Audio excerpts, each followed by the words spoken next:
If you're trying to quit smoking, nicotine gum is a well-established and effective quit smoking aid when used correctly.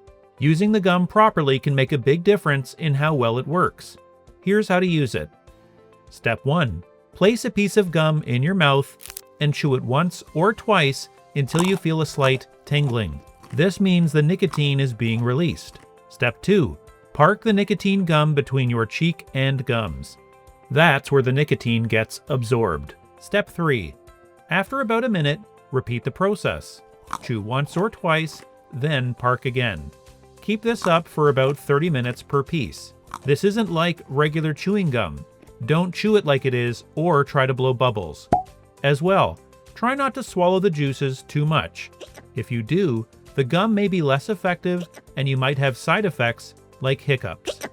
Use only one piece at a time and no more than one piece per hour. Please follow the directions your healthcare provider shares. Avoid acidic drinks like coffee, tea, soda, alcohol, or citrus juice for 15 minutes before and while using the gum. These can reduce the amount of nicotine that enters your bloodstream and makes the gum less effective. When you're done, wrap the used gum in a napkin and toss it in the trash, somewhere safe and out of reach of other people and pets. There is enough nicotine in the gum to harm them, or they may choke on the wad. You are taking a huge step towards gaining control of your health. Quitting can be tough, but the use of gum may make it easier to quit and stay quit. For more details, including possible side effects, check out the pamphlet that comes with your nicotine gum box.